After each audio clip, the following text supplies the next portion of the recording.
Hey, hi, it's Jim. How you doing? It's Sunday night and it's time, overtime, long overdue time for a video. And I'm doing a new series, as for want of a better word. There's a lot of really classic music that I've not heard, and I feel that I should have done. And you're going to be very, very surprised to hear some of the stuff that I've not listened to over the years. And you all know my absolute love of vinyl as well. So I do collect quite a lot of records and have done sort of my entire life.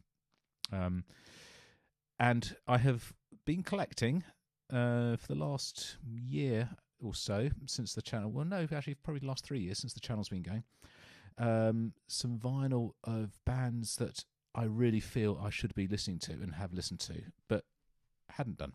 And I still haven't actually got around to listening to a lot of this stuff. So that's what I want to do on this this little series now, is listen to new bands to me on vinyl. And hopefully some of these are going to be quite exciting. So this is Yes. I've never, ever really listened to Yes at all.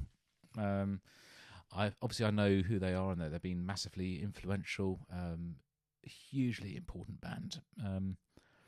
I don't know why. I really don't know why. I've never ever listened to them, apart from I think "Owner of a Lonely Heart" from the early 80s. So this isn't "Owner of a Lonely Heart." It is the first side of "Close to the Edge," and it's the song "Close to the Edge." By all accounts, an absolute sort of modern masterpiece. Now, whether this is going to show up or not, I don't know, because the screen behind me is green. This is green. This is probably going to disappear into the background. We will see. So, got the camera ready to go there. Film the turntable. Got different headphones as well. So, just to show you, I have still got these, which are. Oh, they're nice, actually. They're much lighter. These are what I've been using, but basically since forever. But they have started to develop a bit of a fault lately. Now, I kind of fixed it, but while they were not working, I did get some other headphones, which are these, which are also AKGs. These are K175s, which are substantially less expensive than these, but are not as accurate. So these somewhat, let's say, enhance the sound or flatter it. These headphones, if you have some nasty sounds on the recording, you're going to hear them on here, which is kind of the whole idea of them, that they are for mixing and monitoring in a studio. So they're sort of studio reference headphones, so you hear everything. These ones are for listening, and actually they're quite good for tracking as well, because they're closed back ones, so you don't have the leakage. But anyway, long story short, while these were out of action and these were my necessary replacements, I was listening to obviously some records, and actually vinyl sounds better on these than these do. Now, I'm not sure if it's something to do with, I don't know why it is, but anyway, I'm going to use these for listening to this. So I still use these, and I still use it a lot, but when I'm going to be listening to records, I think I'm going to be using the other ones. So that said, get these bad boys back on again, and let's go. So yeah, this is vinyl. I think that's original, actually. 1972. It might be a reissue, but it's old. It predates barcodes. There's no barcodes or anything on there. So,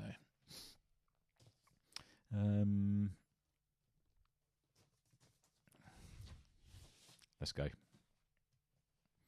Let's get that camera going. QuickTime's ready to record. Right.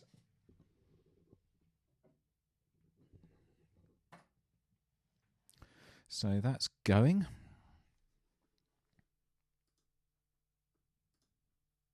QuickTime is recording. Close to the Edge. 3, 2, 1. Crackle. Bosh.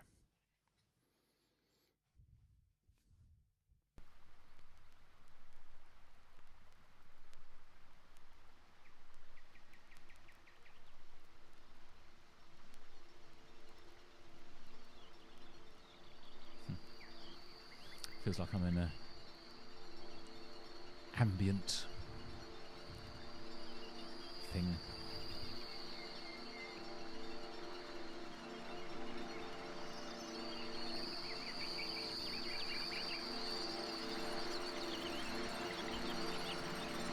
Good stereo sound.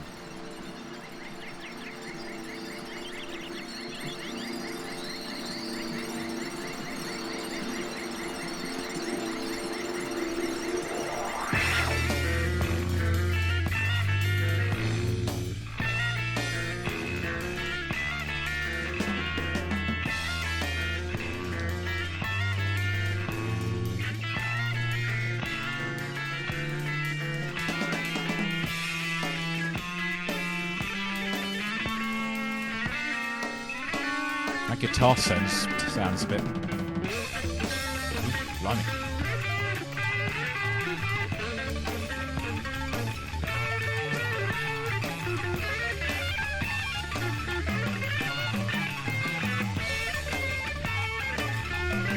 Bit discordant.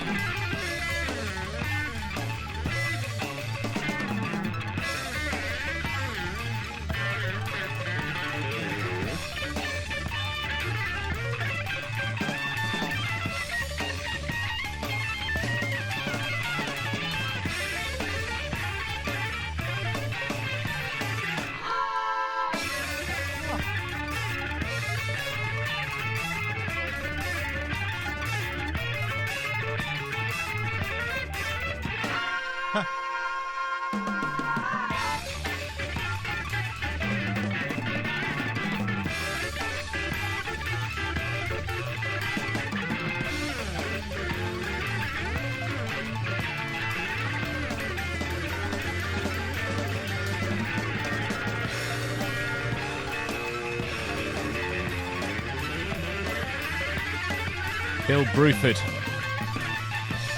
He's a good drummer, isn't he? Oh, that bass sound. Chris Squire.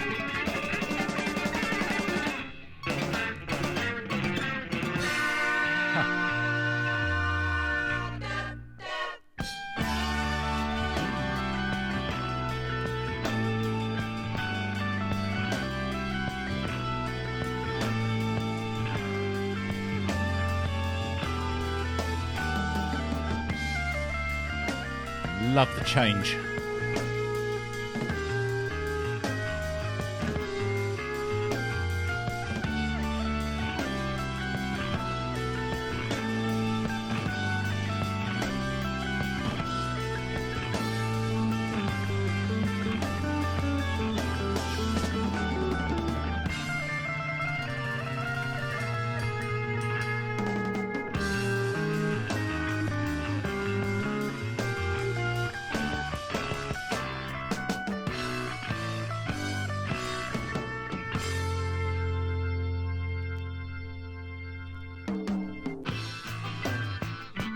Okay.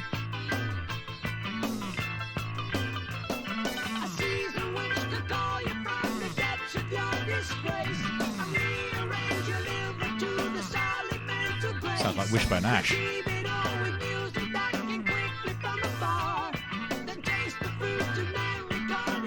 Oh, that bass though, hey?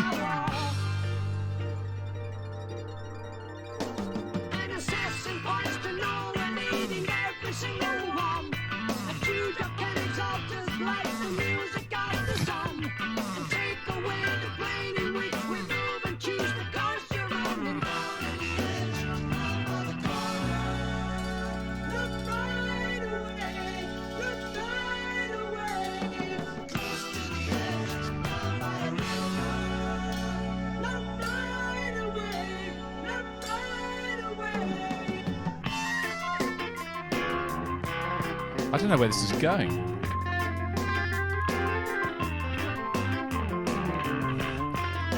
I can't get over that bass sound.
This rhythm section, drums and the bass on this, is amazing.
This is very much of its time, though, isn't it?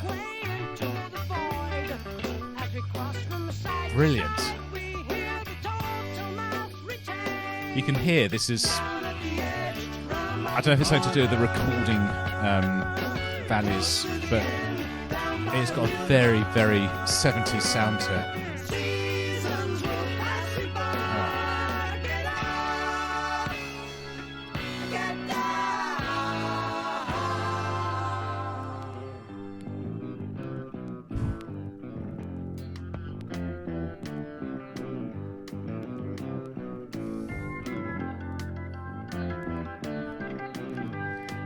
The little motif coming back in again.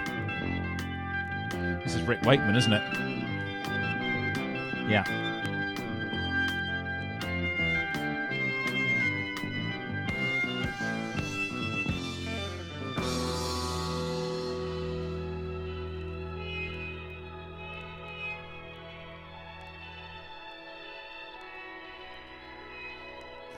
Okay, so we've changed again.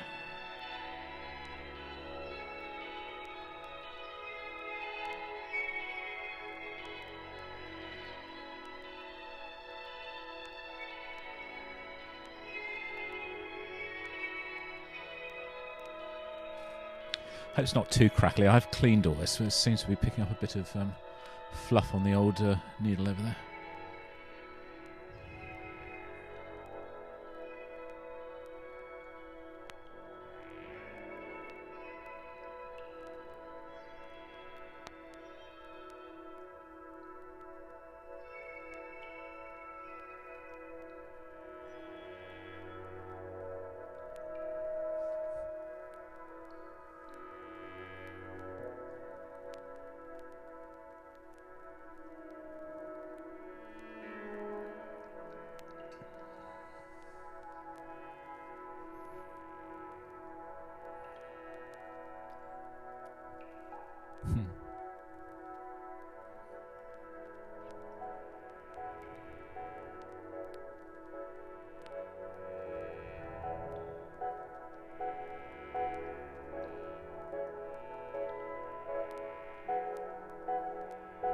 I'm going to take this back. I know I said this sound is of its time, but it's also something timeless about this as well.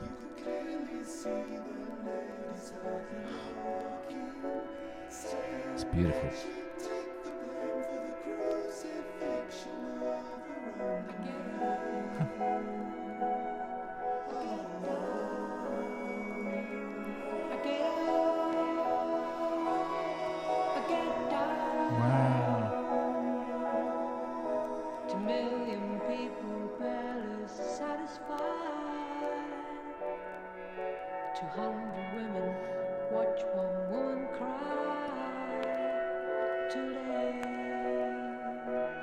I love the sparseness of this, with the huge reverb on the vocal. This reminds me of Animal Collective. Don't know if you know those. Oh, yeah, totally.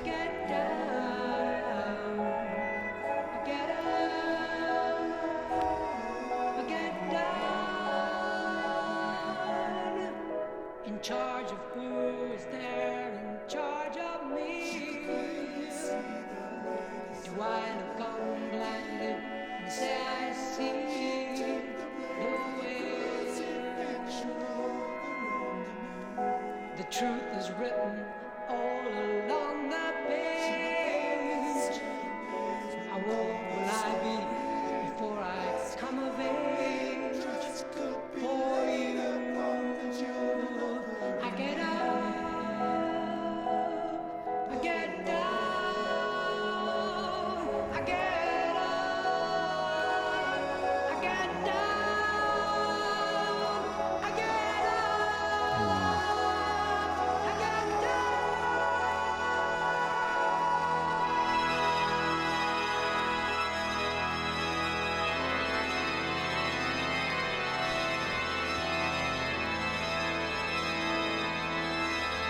Just recorded in St Paul's Cathedral. Wow.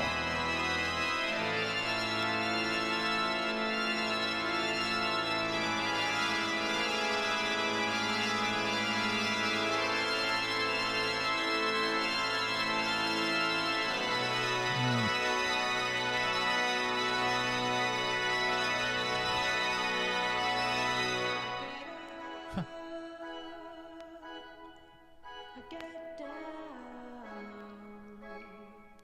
I get up, I get down.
Oh, hello.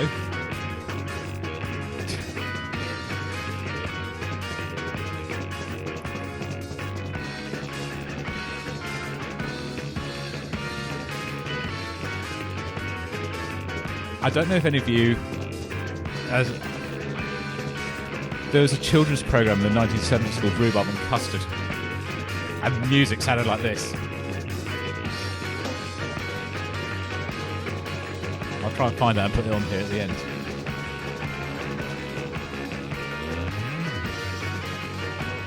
This, huh?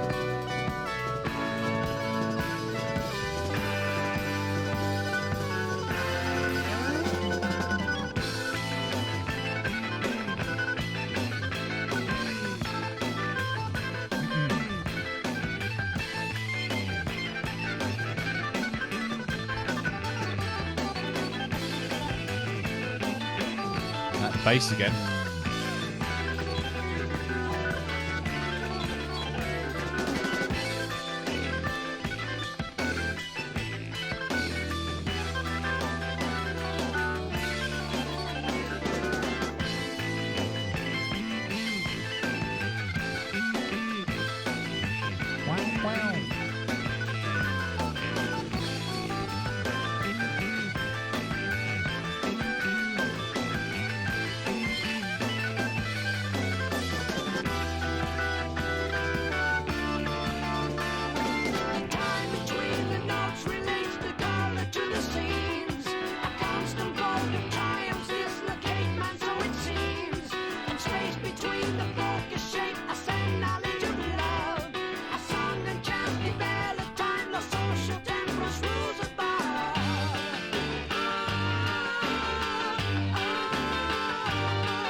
Oh.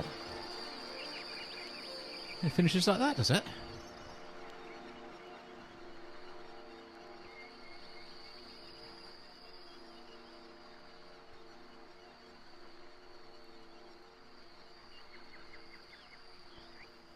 The bird song, like it started.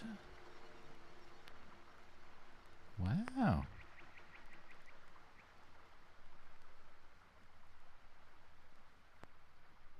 There we go. Just those finishes last little bit.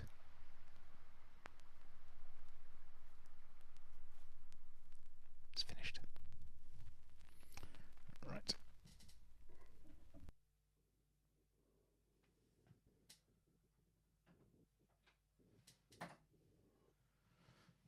Let's stop that.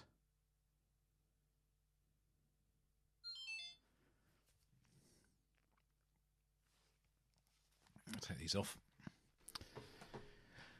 Whew. Well, I'm absolutely shocked. I am staggered. How have I got through? I was two years old when that came out. So 48 years of life without ever hearing that before in my life. That's extraordinary. And I know this music is held up in great esteem and affection, and people sort of genuinely to hold it up as some of the best stuff ever done. I don't know why I never got around to listening to it, but I didn't. But I have. That is just. I love the. There's some real good tunes in there. Really good tunes. Man alive! They're just it was just all over the place. I don't even know how to comprehend this. It's I said at one point that it felt very much of its time, that it was sort of felt very 70s. Well, the production did. The sort of recording of the drums, you had that real sort of the ringiness to the drums that was. I don't know if it was fashionable, but it's just how drums were recorded at that time. You could hear they sounded much more natural than they do on modern recordings, and that is very true on here. But there's something timeless about the composition and of the song and the orchestration and the arrangement. It's just this. I'm going to listen to this a lot, and I've got, as I say, this is going to be part of. This is a new little series of videos I'm going to do. Not that I'm kind of run out of ideas or on board with the other stuff, but I am utterly aware that there's a lot of music that I have never heard, and of course I never will hear. But there's some music that I think I want to hear, and that I've never got around to listening to. So, as I say, I've been buying up the vinyl because I want to listen to it in the way it is originally meant to be. So I've got a lot of Yes now, which I've not listened to apart from this. Some Genesis. I've got a couple of ELPs. What else have we got? Oh, I can't remember. But sort of various bits and bobs that I've been sort of buying up slowly and surely. So I'm going to start working through. Oh, Mike Oldfield, got some bits and bobs of that as well. Yet another classic. Not Moody Blues, Blue Oyster Cult, Agents of Fortune. Bought this because it has on it Don't Fear the Reaper, which is the only song, I think probably the only song most people have ever heard of by the Blue Oyster Cult. But again, it's a band I probably ought to listen to more of. So, stuff like this. This band, yes. I mean, I know obviously I've just heard this one song, and this is the song that people hold up as being, this is absolutely the pinnacle. So, unfortunately, if it's going to be downhill from here, whereas I hope it doesn't go too far downhill, because they've set a very, very high benchmark with this. It is obviously different from a lot of music that is released now, but you can hear the influence that they have had on music over the years. And I was just as one sort of throwaway example, I said about Animal Collective. There's an album that Animal Collective had out maybe 10 or 12 years ago called Merryweather something. I can't remember what it was. I heard it once or twice. I don't think I ever owned it, but I heard it, and there was a huge vocal part in there without much else going on apart from just vocals, and it sounded like some of the middle section of that, and that just reminded me very much of that. And I thought, wow, the influence has carried on through. Is this a series that you'd be interested in sort of seeing more of? Me listening to, or let's discover some of this old music on vinyl? Because, well, if you don't want to, I don't care. I'm still going to carry on doing it anyway. Just probably not have very many views. I don't care. It's my channel, hey. But I love it. Absolutely love it. That was well worth the £6.50, whatever it cost to buy that record and off eBay. Which is kind of what I've been doing. It's just it's a really good way to buy stuff. It's good value. So anyway, there we go. We've gone over half an hour. I've rambled on. I'll leave it there. So thoroughly enjoyed it. I suspect that over the years there have been comments about Yes, which I've not ignored, but just sort of haven't got around to responding to. So if you did recommend them to me to listen to, or assumed that I had heard, thank you. That's it. I'm going to leave it there because, as I say, I've rambled on for far too long, and there are much more interesting things to be doing on a Sunday night than listening to Jim talking shite on his channel. So I'll see you guys on the next video, whenever and whatever that is. Until then, this is Jim over, and